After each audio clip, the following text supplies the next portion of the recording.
Hello everyone. आज मैं आप लोगों के लिए एक वीडियो रिकॉर्ड करने जा रहा हूं जिससे कि आपको मदद मिलेगी अच्छा ट्रैकिंग शू खरीदने के लिए। पिछले कई सालों से हिमालय में ट्रैक करते हुए मेरे ट्रैकिंग शू ने मेरा बहुत अच्छा साथ दिया है और मेरे ट्रैक को बहुत कंफर्टेबल बनाया है। जब आप हिमालय में ट्रैक करते हैं तो बहुत अलग अलग ग्रेडियंट पे, तो कभी स्टीप असेंट तो कभी स्टीप डिसेंट करते हैं। कभी आपका सेक्शन रॉकी होता है तो कभी स्नोई, स्लशी या कभी आप रेनफॉल में भी ट्रैक करते हैं। इन सब ग्रेडियंट्स, इन सब पार्ट्स को ध्यान में रखते हुए आपके ट्रैकिंग शू में अलग फीचर्स डाले जाते हैं जो कि आपके ट्रैक को बहुत कंफर्टेबल बनाते हैं। सो आपको ट्रैकिंग शू चूज करने के लिए मैं इस वीडियो में आपके साथ 4 टिप्स शेयर करूंगा जो कि आपको हेल्प करेगा एक अच्छा ट्रैकिंग शू खरीदने के लिए।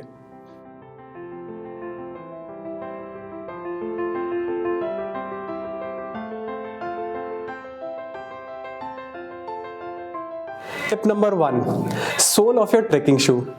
किसी भी ट्रैक के ऊपर आपके ग्राउंड के साथ सबसे ज्यादा कांटेक्ट आपकी सोल का होता है। सो नेक्स्ट टाइम जब आप शू खरीदने जाए तो आप अपने ट्रैकिंग शू की सोल को ध्यान से चेक करें। इसके लिए मैं आपको 2 टिप्स दूंगा जो कि आपको चेक करनी है। इस ट्रैकिंग शू के अंदर आपको 2 चीजें जो ध्यान में रखनी है वो है आपके लग्स एंड सेकेंड आपके लग्स, आपके सोल का टेक्सचर। पहले आपको बताते हैं कि लग्स होता क्या है। लग्स आपके सोल के ऊपर जो बने हुए डिजाइन, जो ये पैटर्न होता है, इनको हम लग्स कहते हैं। इन लग्स के अंदर आपको 2 चीजें चेक करनी है। फर्स्ट, इनकी डेप्थ एंड सेकंड, इनका पैटर्न। सो जो डेप्थ होती है लग्स की, वो आपको अच्छी ग्रिप प्रोवाइड करती है। सो इस शू के अंदर जब आप देखेंगे तो रेयर साइड पे डेप्थ अभी भी मेंटेन है और फ्रंट साइड से वो डेप्थ जा चुकी है। क्योंकि ये शू मैं कई सालों से इस्तेमाल कर रहा हूँ तो वो यहाँ से थोड़ा फ्लैट हो गया है और उसकी वजह से मेरे को अब इस शू पे अच्छी ग्रिप नहीं मिलती है। सो जब आप चेक करें तो आपकी ये डेप्थ काफ़ी अच्छी होनी चाहिए। सेकंड है, आपको इस सोल का पैटर्न चेक करना है। सो पैटर्न चेक करने के लिए जब आप मिडिल रो को इसमें देखेंगे या फिर आउटर रो या फिर आप रेयर साइड पे देखेंगे तो इन पैटर्न्स के अंदर आपको क्रिस क्रॉस या ऑपोजिट पैटर्न जरूर दिखेगा। इस ऑपोजिट पैटर्न की वजह से आपको अच्छी ग्रिप प्रोवाइड होती है। सो हर शू के अंदर अपना पैटर्न होता है बट वो क्रिस क्रॉस जरूर होता है। सो उस चीज को ध्यान से चेक करिएगा। ये था पॉइंट नंबर 1 आपकी सोल के लिए। सेकंड पॉइंट है जो कि आपको चेक करना है वो आपकी सोल का टेक्सचर।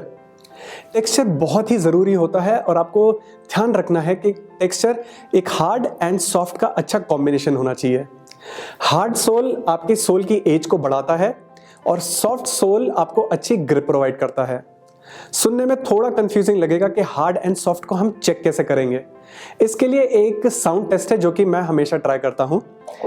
इस टेस्ट को करने के लिए मैं अपने साथ एक मेटल की लेकर आ रखा हूं और आपको साउंड चेक करना है। सो आप इस मेटल की से अपने सोल को हिट करेंगे और साउंड को सुनेंगे। अगर बहुत ही लाउड साउंड आ रही है मतलब कि आपके ट्रैकिंग शू का जो सोल है वो बहुत ही हार्ड है और आपको अच्छी ग्रिप नहीं प्रोवाइड करेगा, पर एज बहुत ज़्यादा होगी उसकी। और दूसरी साइड पे अगर बिल्कुल भी साउंड नहीं आ रही है मतलब कि वो बहुत सॉफ्ट सोल है, बहुत अच्छी ग्रिप प्रोवाइड करेगा बट उसकी लाइफ ज़्यादा नहीं होगी। सो इसीलिए आपको हार्ड एंड सॉफ्ट का एक अच्छा कॉम्बिनेशन होना ज़रूरी है। उसके लिए हिट करने के टाइम पे आपको एक डल साउंड सुनाई देगी जो कि इस सोल से आएगी। सुन के देखिए। इस साउंड की वजह से आपको थोड़ा आइडिया मिलेगा कि आपका जो सोल है वो हार्ड एंड सॉफ्ट का एक अच्छा कॉम्बिनेशन है। सेकंड टिप है आपका हाई एंकल सपोर्ट।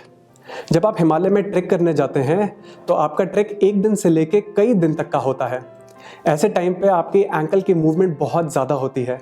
सो एक गलत मूवमेंट आपके एंकल को ट्विस्ट कर सकता है जिसकी वजह से आपका ट्रैक काफ़ी पेनफुल हो सकता है या शायद आपका ट्रैक कैंसिल भी हो सकता है। सो इस चीज़ को ध्यान में रखते हुए आपके ट्रैकिंग शू के अंदर एक फीचर डाला जाता है जिसको हम हाई एंकल सपोर्ट कहते हैं। सो इस शू के अंदर अगर आप देखेंगे तो इसका जो एंकल सपोर्ट है वो काफ़ी ऊपर तक है और वो सिर्फ एंकल को ही नहीं बट उसके ऊपर के एरिया को भी अच्छे से कवर करता है जो उसको एक अच्छा सपोर्ट प्रोवाइड करता है। सो कोई भी ट्रैकिंग शू को खरीदते हुए जब मैं शू को ट्राई करता हूं तो एंकल से 2 फिंगर ऊपर, अगर ये मेरा एंकल है तो इससे 2 फिंगर ऊपर का एरिया वो अच्छे से कवर करना चाहिए। अगर वो कवर कर रहा है तो मतलब वो एक अच्छा हाई एंकल सपोर्ट शू है और आपके मूवमेंट को वो रिस्ट्रिक्ट या आपके मूवमेंट को वो एक अच्छा सपोर्ट प्रोवाइड करता है। सो नेक्स्ट टाइम अगर आप ट्रैकिंग शू खरीदें तो इस फीचर को ध्यान में रखें कि आपके शू के अंदर हाई एंकल सपोर्ट होना ज़रूरी है। थर्ड टिप है आपका वाटर रेजिस्टेंसी। वाटर रेजिस्टेंसी आपके ट्रैकिंग शू को भीगने से बचाता है। जब आप ट्रैक करने जाते हैं तो कभी आप रिवर क्रॉसिंग करते हैं, कभी स्लशी सेक्शन को क्रॉस करते हैं, और वहाँ के मौसम का तो क्या ही कहना, कभी भी बारिश हो जाती है। और एक बार ही आपका ट्रैकिंग शू भीग जाए तो पूरे के पूरे ट्रैक को काफ़ी अनकंफर्टेबल बना देता है। सो नेक्स्ट टाइम जब आप ट्रैकिंग शू खरीदने जाएं, ध्यान रखें कि आपके ट्रैकिंग शू के अंदर वाटर रेजिस्टेंसी लेवल काफ़ी अच्छा हो। इंश्योर करें कि 60% आपके ट्रैकिंग शू का आउटर पार्ट एक अच्छी कोटिंग से कवर्ड हो, जो कि उसको अच्छी वाटर रेजिस्टेंसी प्रोवाइड करे।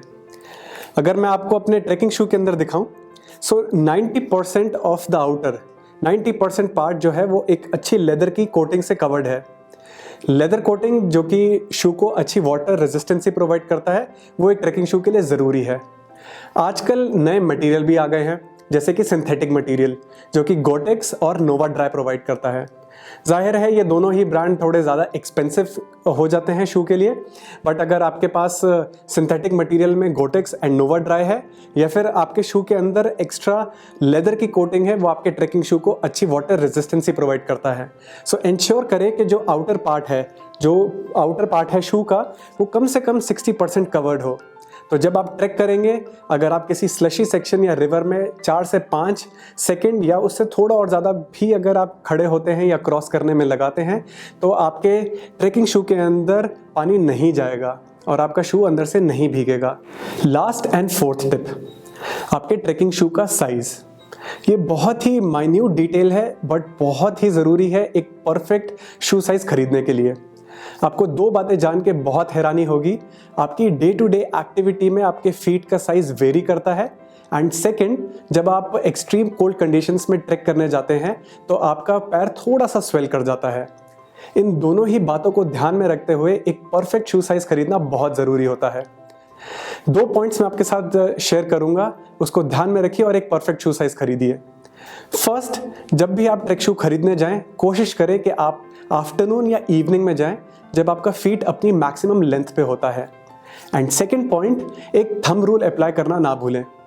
जो आपकी लॉन्गेस्ट टो है उससे और आपके आउटर लेयर के अंदर एक थंब का डिस्टेंस होना ज़रूरी है। तो जब आपका पैर थोड़ा सा स्वेल करे या अपनी मैक्सिमम लेंथ पे हो, तो आपकी टोस के पास ज़्यादा स्पेस हो एक्सपैंड करने के लिए। तो जब आप असेंड या डिसेंड करेंगे, वो आपके शू के आउटर को टच नहीं करेगा और आप अपने पूरे के पूरे ट्रैक को कंफर्टेबली कर सकते हैं। सो ध्यान रखिए कि आप आफ्टरनून या इवनिंग में जाएं और एक थंब रूल अप्लाई करना ना भूलें एक परफेक्ट शू साइज खरीदने के लिए। इस वीडियो के अंदर मैंने आपके साथ 4 टिप्स शेयर करी हैं जो कि आपको एक अच्छा ट्रैकिंग शू खरीदने के लिए हेल्प करेगा। अगर आपको और ज़्यादा जानकारी चाहिए तो आप हमें डायरेक्ट ईमेल कर सकते हैं info@indiahikes.com पे। आप हमें फेसबुक एंड इंस्टाग्राम पे फॉलो भी कर सकते हैं, या फिर इस वीडियो के नीचे आप एक कमेंट भी छोड़ सकते हैं। ध्यान रखिए, और ज़्यादा ट्रैकिंग इन्फॉर्मेशन के लिए सब्सक्राइब बटन को हिट करना ना भूलें। आपको टाइम टू टाइम ट्रैकिंग के अपडेट्स मिलते रहेंगे। Thank you.